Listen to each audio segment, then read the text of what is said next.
Hello, and welcome back to the Founded on Christ podcast.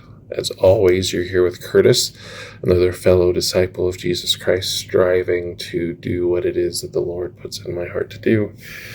It's been a few weeks. Hopefully you all are doing well. You've grown in your testimony. You've received revelation and you're acting upon it. It's been a busy time for me, and I haven't been able to record or put down the things in my heart and on my mind, and I imagine that the Lord had a plan for that so that things would come when they need to come.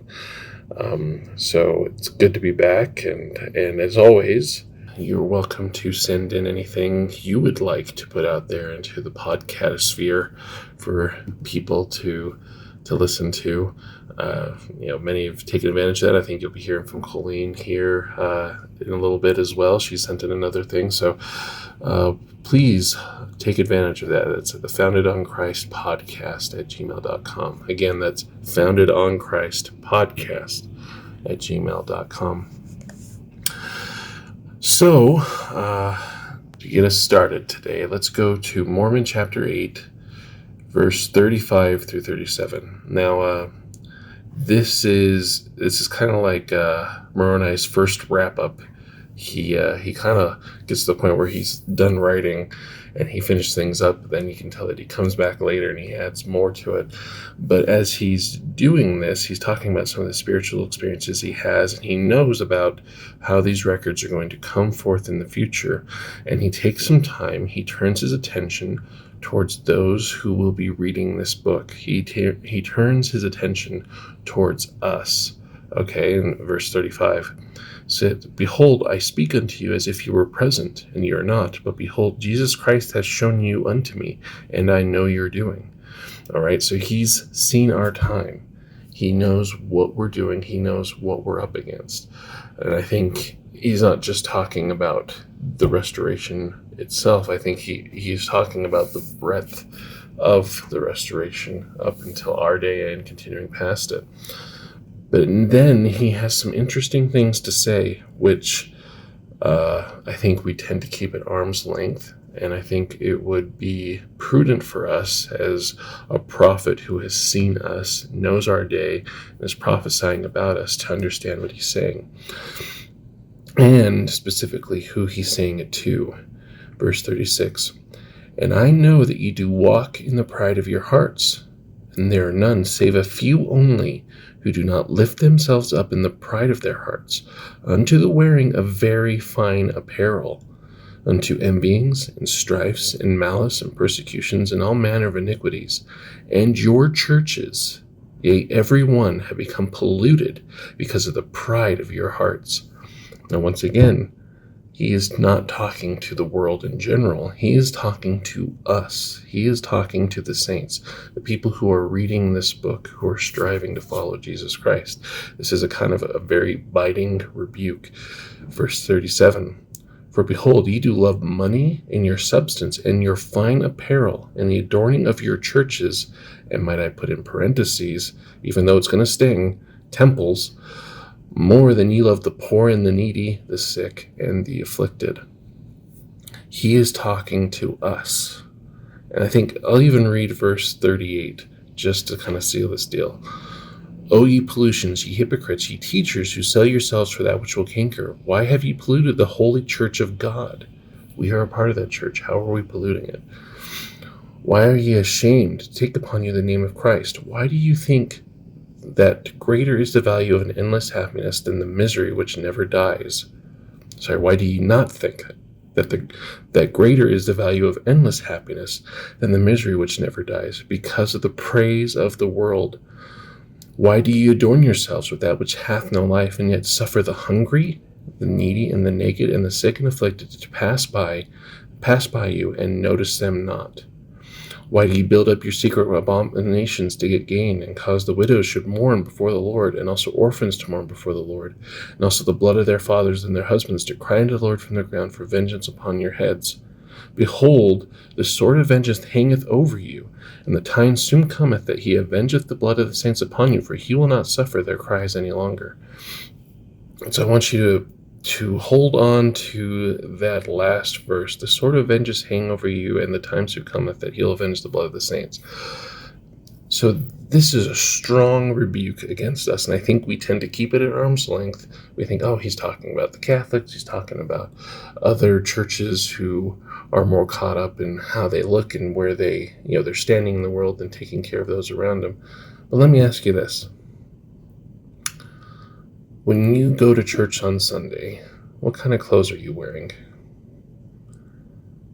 Do you wear your normal everyday clothes, or do you wear very fine apparel, quote unquote? I wonder, do you think it matters to Heavenly Father what clothes we wear when we go to worship on Sunday? I wonder, where did this tradition of wearing fine apparel come from? Now we know, yes, we have a strong indication that Joseph and the saints,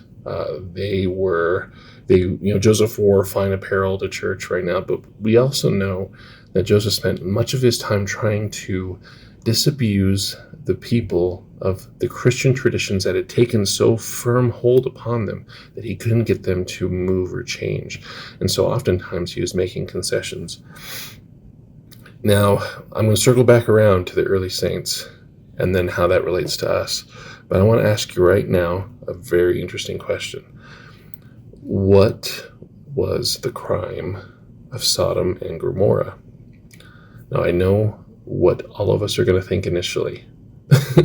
And this is actually very timely because of Colleen's recent podcast on Sodom and Gomorrah. But I don't think it is what we think it is in the biggest sense. We tend to think of it as sexual immorality. But let's go to Ezekiel 16, verse 48 through 50. As I live, saith the Lord God, Sodom thy sister hath not done, nor her daughters, as thou hast done, thou and thy daughters. Behold, this was the iniquity of thy sister Sodom. Pride, fullness of bread, abundance of idleness was in her and her daughters, neither did she strengthen the hand of the poor and the needy. And they were haughty and committed abomination before me, before I took them away as I saw good. No mention of sexual immorality here, but the biting criticism is that they got caught up in the pride of their hearts, and then they stopped sustaining the poor, and that was the biting criticism to them. So, continue with that. The saints, when they moved to Ohio and Kirtland, there is a strong sense that they became very much caught up in their pride, in their wearing of fine apparel, that they stopped taking care of the poor. There was a lot of corruption, a lot of financial haughtiness. And it's part of the reason why the church moves out of Ohio eventually, and it caused a lot of issues. So let's go to D&C. Well, actually, even before I do that, this is in the Book of Commandments. This was in the 1835 edition of the Book of Commandments, which is the early edition of the Doctrine and Covenants. So to tie Sodom and Gomorrah to us and to the saints, says in the Book of Commandments, chapter 4, verse 5 and 6, And thus, if the people of this generation harden not their hearts, I will work a reformation among them. And I will put down all lyings and deceivings, priestcrafts, envyings, strifes, and idolatries, and sorceries, and all manner of iniquities. And I will establish my church, like unto the church which was taught by my disciples in the days of old. And now, if this generation do harden their hearts against my word, behold, I will deliver them up to Satan, for he reigneth and hath power at this time, for he hath great hold upon the hearts of this generation. And not far from the iniquities of Sodom and Gomorrah do they come at this time. And behold, the sword of justice hang over their heads. And if they persist in the hardness of their hearts, the time cometh that they must fall upon them. You go back to what it says in Mormon chapter 8. At the end there, remember how the sword of vengeance hangeth over their heads? And in Mormon chapter 8, he's talking about the withholding of the substance from the poor and needy and getting caught up in wearing fine clothes, going to nice church buildings, and pretending that we are high and holy saints instead of imparting of our substance to the poor, which was what they were dealing with at that time. It was what Sodom and Gomorrah was dealing with. And quite frankly, it is what we are dealing with. To further cement this, D&C 104. Now, these would be comparable in the time period, probably a little bit later than the Book of Commandments, chapter 4, but this would be comparable. Let's go to verse 17 and 18. For the earth is full, and there's enough and to spare. Yea, I prepared all things, and have given unto the children of men to be agents unto themselves. Therefore, if any man shall take of the abundance which I have made, and impart not his portion according to the law of my gospel unto the poor and the needy, he shall with the wicked lift up his eyes in hell, being in torment. And verse 105, or chapter 105, let's go verses 3 through 6 here. We'll see. But behold, they have not learned to be obedient to the things which I required at their hands, but they are full of all manner of evil, and do not impart of their substance, and become as saints to the poor and afflicted among them, and are not united according to the union required by the law of the celestial kingdom. I love that, because the verse before it, they do not impart of their substance and become saints to the poor and afflicted among them. And because of that, they are not united according to what they need to be to enter into the celestial kingdom. And Zion cannot be built unless it is by the principles of the law of the celestial kingdom. Otherwise, I cannot receive her unto myself. My people must needs be chastened until they learn obedience, if it must needs be by things which they suffer. Now, if you go and look at the Kirtland Temple, you will notice that on the door, above the door, it says the Church of the Latter-day Saints. If you do a little bit of looking into history and understanding of what happened there, the church came under condemnation because they have treated lightly the things they have received, but also because they became caught up in their fine apparel and in their fancy buggies and their nice horses, and they stopped imparting of their substance to the poor, and they came under condemnation, and the Lord took his name out of the church, which is why the Kirtland Temple does not say the Church of Jesus Christ of Latter-day Saints. Now later, it was tentatively put back in the hopes that the saints would rise up and through Nauvoo, in the building of the Nauvoo Temple, receive, or I guess live up to the expectation given to them to be saints. But the biting criticism here is that they are more concerned about wearing fancy stuff, more concerned about having things than taking care of the poor. And in light of recent events with the church, I'll just say, paying your tithing is not sufficient. Paying your tithing to the church is not sufficient for this. What this requires is every one of us being aware and giving of our substance to the poor and needy. And I'll just say it, if that means you use your tithing to take care of the poor and needy instead of paying it to the church, I believe that is a worthy goal. That is something my wife and I have prayed about a lot. And when we pay tithing, we find what the Lord wants us to do with that, and we find somebody who is in need, and that's how we pay our tithing. We, as disciples of Jesus Christ, need to be more concerned about who is suffering and how we can help than looking good in the church pew.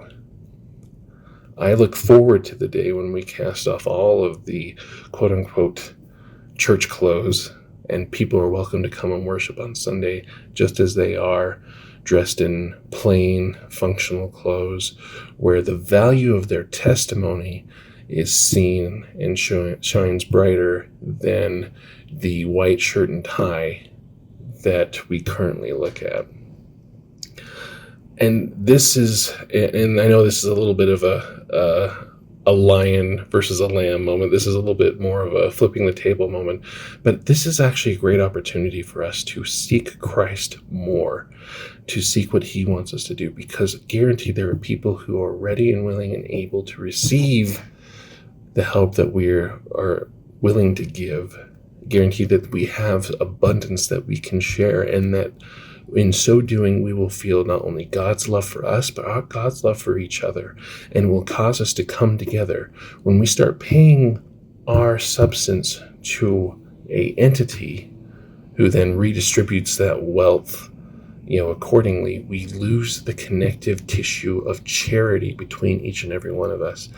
That is one of the guaranteed, this is a little bit of opinion, but guaranteed that is one of the biggest reasons why the Lord has us to take care of each other, because it causes us to love each other, which love is the highest quality that a disciple of Christ will be able to use to distinguish themselves as a disciple of Christ.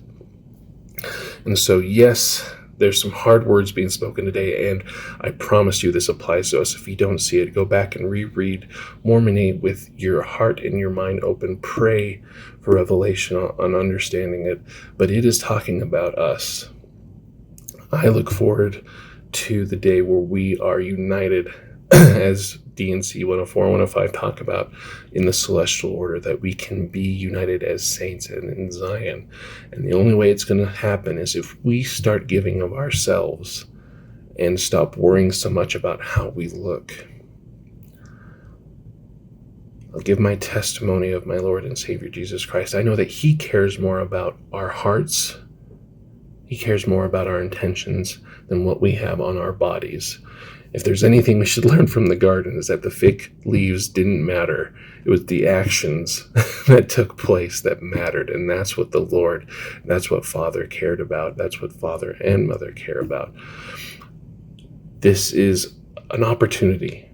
There's so much good to be done out there in the world. And we don't need to go bankrupt in doing it.